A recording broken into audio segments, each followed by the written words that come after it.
You concede now that it is likely the government's going to get this building watchdog through the parliament? I think there's some way to go yet, Kieran. There are some very significant amendments that will be moved by the opposition and moved by the Greens, as I understand it, and moved by crossbenchers. And I think some of those amendments that I'm aware of will not be accepted by the government. You think of that. If they can't accept these amendments and they pass the Senate, then this matter is not resolved. And I think, therefore, it would be too early to call it for the government. So some amendments that you think will be compelling to the crossbench, like on foreign workers, things like that? Sure. Is that what are your yeah, plans look, in terms of amendments here? Sure, there's a series of them. First is the code, if introduced, will limit the ability for employers and unions to talk about apprentices and casuals and 457 use. So there's an amendment we're looking to move that says that you cannot be inconsistent with the Fair Work Act. I think that's an important amendment. I don't think the government will support that, and I think the crossbenchers are amenable to that. There's also a 457 amendment.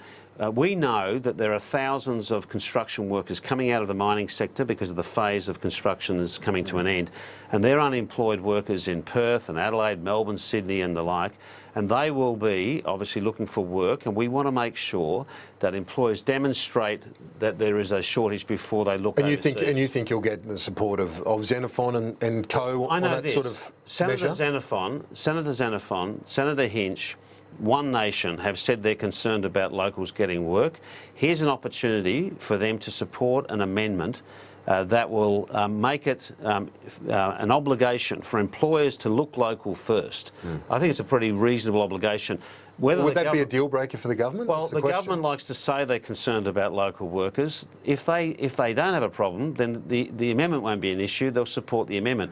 But I think they do have an issue because they like the business model where you allow 960,000 temporary workers in the country and do not put locals first. And I think that's an issue. So you're seeking to try and block the Building and Construction Commission via amendments that would be unpalatable to the government, yet supported by the crossbench? Well, I think that if this bill were to pass, remember we've got a regulator, it's a bit of a miss, but if this bill were to pass, let's at least improve it and protect the interests of those people. In relation to the code, that's unacceptable because it limits the rights of working people. Now, do you support the CFMEU's rolling stoppages on work sites to try and pressure businesses to sign up to the to deals before the watchdog is secured? I expect parties to work within the parameters of the law. That includes industrial action should be pursuant to the rights of employers and unions to take such action. Let's remember, if they open up all of those agreements that are union agreements, that's going to lead to the right for protected industrial action. I give you this tip. If this bill goes through in this form and the code goes in, it's going to lead to increased industrial action because they're going to unravel all of the settlements that employers have had with their workforce and their unions. Now, your brother is the National Secretary, of course, of the CFMEU, Michael.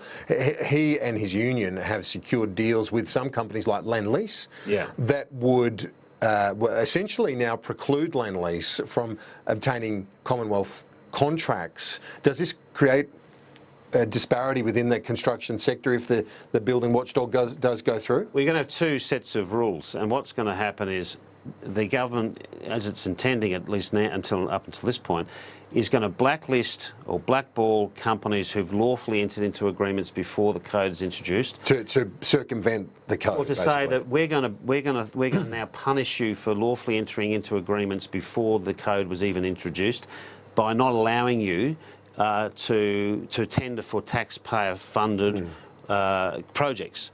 Now, those companies understandably saying, all we did was engage pursuant to the Fair Work Act and now we're going to be punished. And on the other hand... The CFMEU is trying to circumvent the watchdog, aren't they, by getting the deals done before the legislation's passed? That's what they're trying to do. No, I think that's a bit too conspiratorial. They're just engaging in agreements making. I mean, when an agreement ends, nominally ends, you go and engage. And all that's happened since the 2014, when this code was first mentioned, is they've gone about their business. That is, employers employers and unions and the workforce to reach agreements. That's just normal.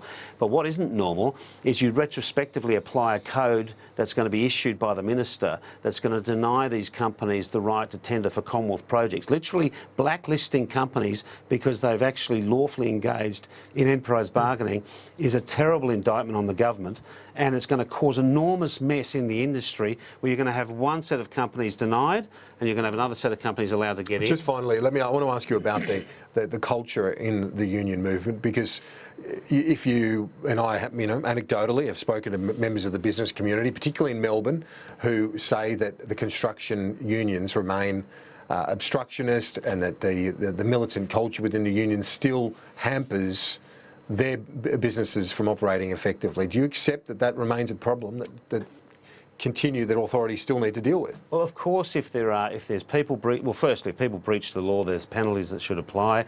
If people don't act within the boundaries of the law, there's no support from Labor to do that. We've always said that.